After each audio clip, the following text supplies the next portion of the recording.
अध्याय 3 कर्मयोग। इस अध्याय में श्री कृष्ण यह समझाते हैं कि सभी जीव अपनी स्वाभाविक प्रकृति के गुणों के कारण कार्य करने के लिए बाध्य होते हैं और कोई भी प्राणी एक क्षण के लिए भी अकर्मा नहीं रह सकता। हे पार्थ, जो मनुष्य वेदों द्वारा स्थापित यज्ञ कर्म के चक्र का पालन करने के अपने दायित्व का निर्वाहन नहीं करते, वे पाप अर्जित करते हैं। वे केवल अपनी इंद्रियों की तृप्ति के लिए जीवित रहते हैं। वास्तव में उनका जीवन व्यर्थ ही है। लेकिन जो मनुष्य आत्मानंद में स्थित रहते हैं तथा जो प्रबुद्ध और पूर्णतया आत्मसंतुष्ट होते हैं, उनके लिए कोई नियत कर्तव्य नहीं होता। अतः आसक्ति का त्याग कर अपने कार्य को कर्तव्य समझकर फल की आसक्ति के बिना निरंतर कर्म करने से ही किसी को परमात्मा की प्राप्ति होती है। राजा जनक और अन्य महापुरुषों ने अपने नियत कर्मों का पालन करते हुए सिद्धि प्राप्त की थी। इसलिए तुम्हें भी अपने कर्तव्यों का निर्वहन करते हुए समाज के कल्याण के लिए अनुकरणीय उदाहरण प्रस्तुत करना चाहिए। महापुरुष जो भी कर्म करते हैं, सामान्य जन उनका पालन करते हैं। वे जो भी आदर्श स्थापित करते हैं, सारा संसार उनका अनुसरण करता। हे पार्थ, समस्त तीनों लोकों में मेरे लिए कोई कर्म निश्चित नहीं है। न ही मुझे किसी पदार्थ का अभाव है और न ही मुझ में कुछ पाने की अपेक्षा है, फिर भी मैं निश्चित कर्म करता हूं। यदि मैं अपने निर्धारित कर्म नहीं करता, तब ये सभी लोक नष्ट हो जाते और मैं संसार में उत्पन्न होने वाली अराजकता के लिए उत्तरदायी होता और इस प्रकार से मानव जाति की शांति का विनाश करने वाला कहलाता।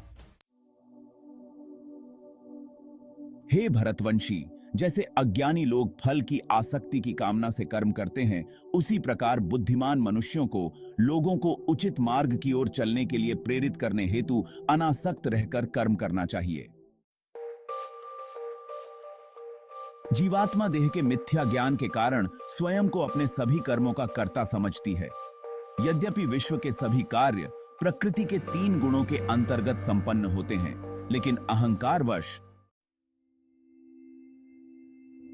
हे महाबाहु अर्जुन, तत्वज्ञानी आत्मा की पहचान गुणों और कर्मों से भिन्न करते हैं। वे समझते हैं कि इंद्रिय, मन आदि के रूप में केवल गुण ही हैं जो इंद्रिय विषयों की नेशु में संचालित होते हैं और इसलिए वे उनमें नहीं फंसते, तेम आग के देते हैं। वे मनुष्य जो प्रकृति के गुणों के प्रभाव से मोहित होकर फल प्राप्ति की कामना के साथ अपने कर्म करते हैं, लेकिन बुद्धिमान पुरुष जो इस परम सत्य को जानते हैं, उन्हें ऐसे अज्ञानी लोगों को विचलित नहीं करना चाहिए जिनका ज्ञान अल्प होता है। अपने समस्त कर्मों को मुझको अर्पित करके और परमात्मा के रूप में निरंतर मेरा ध्यान करते हुए कामना और स्वार्थ से रहित होकर अपने मानसिक दुखों को त्याग कर युद्ध करो। जो मनुष्य अगाध श्रद्धा के साथ मेरे इन उपदेशों का अनुपालन करते हैं और दोष दृष्टि से परे रहते हैं, वे कर्म के बंधनों से मुक्त हो जाते हैं। बुद्धिमान लोग भी अपनी प्रकृति के अनुसार कार्य करते हैं, क्योंकि सभी जीव अपनी स्वाभाविक प्रवृत्ति से प्रेरित होते हैं। किसी को दमन से क्या प्राप्त हो सकता है? इंद्रियों का इंद्रिय विषयों के साथ स्वाभाविक रूप से राग और द्वेष होता है, किंतु मनुष्य को इनके वशीभूत नहीं होना चाहिए, क्योंकि ये आत्म कल्याण के मार्ग के अवरोधक और शत्रु हैं। अपने नियत कार्यों को दोष युक्त संपन्न करना अन्य के निश्चित कार्यों को समुचित ढंग से करने से कहीं अधिक श्रेष्ठ होता है। वास्तव में अपने कर्तव्य का पालन करते हुए मरना दूसरों के जोखिम से युक्त भयावह मार्ग का अनुसरण करने से श्रेयस्कर होता है।